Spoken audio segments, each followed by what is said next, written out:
நமசிவாய வாழ்க. திரு அண்ணாமலையாரை போற்றி. ஓம் குரு வாழ்க. வணக்கம். அனைத்து ஆன்மீக அன்பர்களுக்கும் இந்த சிவகுருஜி சிவராஜனின் அன்பு கலந்த வணக்கங்கள். நம்ம தொடர்ச்சியாக மாத பலன்கள் பார்த்து வரோம். அந்த வகையில் நம்ம இன்றைக்கி பார்க்கக்கூடிய மாதம் மே மாதம். சரிங்களா? இந்த மே மாதம் சிறப்பு பலன்கள் நம்ம எல்லா ராசிக்கும் போட போகிறோம். சரிங்களா? ஒவ்வொரு ராசியுமே ஒரு சிறப்பான பலன் தான் செய்ய இருக்குது. ஏன்னா அந்த முக்கியமாக மே மாதம் பார்த்திங்கன்னா குரு பயிற்சி ஆகிறார். ஸோ அதனால் எல்லா விஷயத்துக்குமே தீர்வு கூடிய மாதமாக இந்த மே மாதம் உற்சாகம் பெறக்கூடிய மாதமாகவும், உங்கள் உள்ளத்தில் மகிழ்ச்சி, சிந்தனையில் ஒரு தெளிவு, சரிங்களா, எந்த பிரச்சனையும் சமாளிச்சுட்டாங்கிற ஒரு நம்பிக்கை, தன்னம்பிக்கை பெறக்கூடிய மாதமாக இந்த மே மாதம் இருக்குது.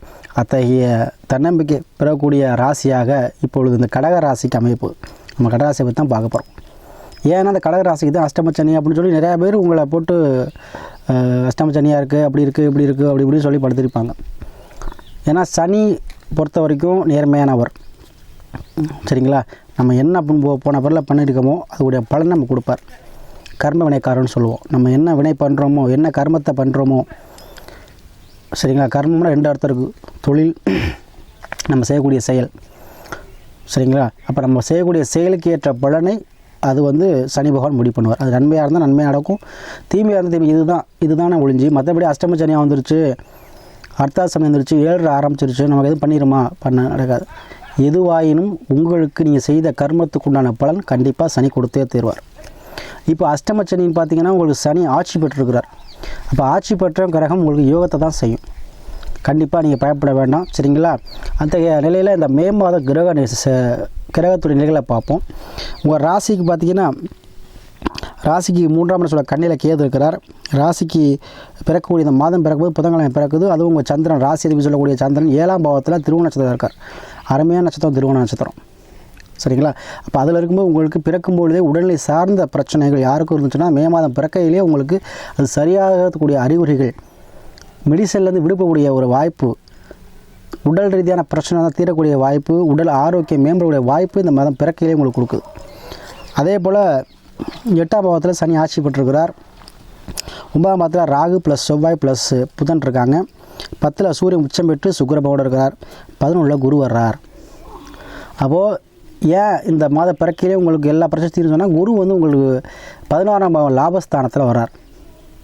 அப்போ எதை பிரச்சனாலும் வெற்றி தரக்கூடிய இடத்துக்கு வர்றார். அவர் என்ன பண்ணுவார்? 5ஆம் பார்வையாக உங்களுடைய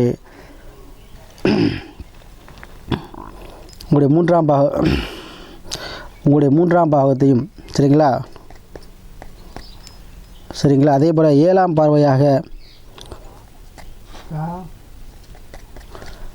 உங்களுடைய 6வது பாகம் உத்தியோகம் ஸ்தானத்தையும் பார்க்குறார். சரிங்களா? அதே 11ஆம் இடத்தை உங்களுக்கு 9ஆம் பார்வையாக பார்ப்பார். சரிங்களா? அப்போ கண்டிப்பாக அந்த குரு வகானம் 3, 7, 11 தொடர்பு வந்துடும். அப்போ உங்களை முயற்சி ஸ்தானம், உங்களை கடத்திர ஸ்தானம், உங்களை வெற்றி பாகம். அப்போது இவ்வளோ நாள் முயற்சி பண்ணி நடக்கலை, ஒரு முயற்சி வெளிநாடு போகலான்னு பார்த்தே போக முடியலை, இல்லை ஒரு சொந்தம் வீடு வாங்க நினச்சேன், இல்லை ஒரு சொத்து பிரச்சனை இருக்குது, இட பிரச்சனை இருக்குது, அது தீர மாட்டேது, கோர்ட்டு கேஸ் பிரச்சனை இருக்குது, தீர மாட்டேதுன்னா அதுக்குண்டான வழிமுறைகள், தீர்வதற்கான வழிமுறைகள் பிறக்கும். அதே போல் யாருக்கெல்லாம் திருமணம் ஆகி டைவர்ஸ் ஆகிடுச்சோ அவங்களாம் மறுமணம் சார்ந்த விஷயங்கள் நடைபெறும். இளைய திருமணம் அமையக்கூடிய வாய்ப்புகள் அதிகம் உண்டுங்க.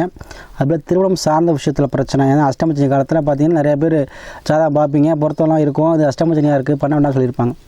ஆனால் இப்போ குரு பயிற்சி ஆகிறப்ப நீங்கள் பண்ணலாம். அஷ்டமச்சனியாக இருந்தால் என்ன பண்ணலாம்? நீங்கள் கல்யாணம் திருமணம் பண்ணலாம். ஏன்னா குரு வந்துட்டாவே என்ன பண்ண எல்லா பரிசுகளும் ஆயிரும். எவ்வளோ பெரிய தோஷமாக இருந்தாலும் சரி. குருனா யார்? குருவருள் இல்லையே திருவருள் இல்லை. அப்போ குருவருள் இருந்தால் எல்லாமே நடக்கும். அப்போ இந்த பிரச்சனை தீரக்கூடிய கிரகம் இருக்கையிலே பார்த்திங்கன்னா குரு பகவான் தான்.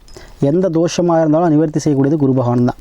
குருனா யார் பார்த்திங்கன்னா நமக்கு வழிகாட்டக்கூடியவங்க.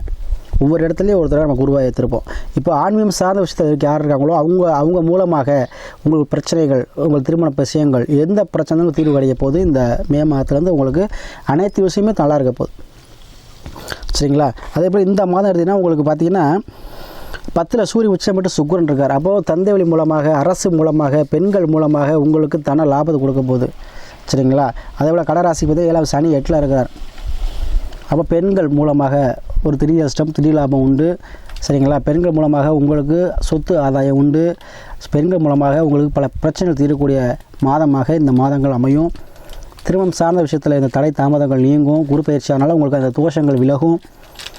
அதேபோல் உடல்நிலை சார்ந்த பிரச்சனைக்காக விதி ஜாதகத்தில் நல்லா இல்லையோ அவங்களாம் உடல்நிலை பிரச்சனை கொடுத்துருக்கோம். அது கண்டிப்பாக இப்போ தீரக்கூடிய மாதமாக இருக்கும் இது, சரிங்களா? அதனால் இந்த கடகராசி அன்புகளுக்கு இந்த மாதம் அனைத்து விஷயங்களையும் வெற்றி கொடுக்கக்கூடிய மாதமாக இருக்க போகுது. சரியா? நிறைய அன்பர்கள் போகும்போது நமக்கு ஆதரவு கொடுத்துட்டு வரீங்க. அந்த அனைத்து கடகராசி அன்பர்களுக்கும் நன்றியை சொல்லிக்கிறேன். ஏன்னா நிறைய பேர் இப்போ ஜாதகம் அனுப்பிச்சிட்ருக்கீங்க, சரிங்களா?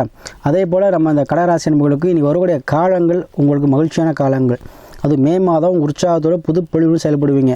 உடல் சார்ந்த மனசு சார்ந்த பிரச்சனை, மன அழுத்தம், ப்ரெஷர், இந்த மாதிரி பிரச்சனை எல்லாம் இருக்கும். அவங்களாம் ஒரு மன தெளிவை பெறக்கூடிய மாதமாக இந்த மாதம் இருக்கும். அதேபோல் நினைத்த காரியங்கள் நடக்கும். வெளிநாடு, வெளியூர், வெளிமாநிலத்தை உத்தியோகம் பார்க்கலாமா நினச்சிருந்தோம், கண்டிப்பாக போகக்கூடிய சூழ்நிலை பெற்று தரும். ஒரு நாள் தடை தாமதமாக இருந்துச்சு, என்ன தெரியலையே அப்படின்னா கண்டிப்பாக உங்களுக்கு குரு பயிற்சி ஆயிடுச்சு. வெற்றி பாகம் 11ஆம் பாகம், எந்த பாகம் 11 செயல்படுதோ கண்டிப்பாக அனைத்து தோஷம் நீக்கி அனைத்தையும் வெற்றியை கொடுக்கும். தொழிலாக இருக்கலாம், உத்தியோகமாக இருக்கலாம், நினைத்தபடி எல்லா காரியம் நடக்கக்கூடிய காலகட்டமாக அந்த மே மாதம் அமையும். அதனால் குரு வந்தால் தான் எதுக்குமே ப்ரொமோஷனுக்கு குரு வரணும், பணம் கை காசு கிடைக்கிற குரு வரணும், நல்லதுக்காக குரு வரணும். அப்போ குரு நல்ல இடத்துக்கு வந்திருக்கார். அப்போ கண்டிப்பாக உங்களுக்கு எல்லாமே நல்லது செய்வார். திடீர் அஷ்டம், திடீர் லாபம் கண்டிப்பாக உங்களுக்கு உண்டுங்க, சரிங்களா? ஏன்னா 8ல் சனி இருக்கார். பொதுவாகவே ஒரு ஜாதகத்தில் சனி எங்கே இருக்காரோ அங்கே தான் எதுவுமே மறைச்சி வைப்பாங்க. அப்போ இந்த 7ஆம் பாவம் 8ல் இருக்குது, சனி பவன் இருக்குன்னா கண்டிப்பாக ஏதாவது வகையில் உங்களுக்கு திடீர் அஷ்டம் கண்டிப்பாக உண்டு. அதை நீங்கள் பயன்படுத்திக்கங்க, சரிங்களா? அதே போல் வெளியூர், வெளிநாட்டிலேருந்து பிழைக்கூடிய அமைப்பு இருக்கும். இருக்கிற வேலையை விட்டுற வேண்டாம்.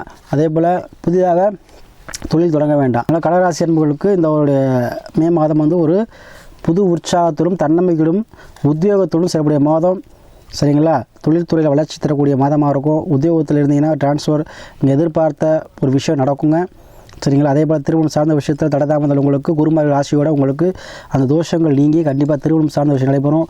குழந்தை பேரில் உங்களுக்கு கண்டிப்பாக குழந்தை பேர் கிடக்கும். அதுக்குண்டான வைத்தியமோ அதுக்குண்டான முறையோ ஏதோ ஒரு குருவர்களால் உங்களுக்கு நடக்க போகுதுங்க.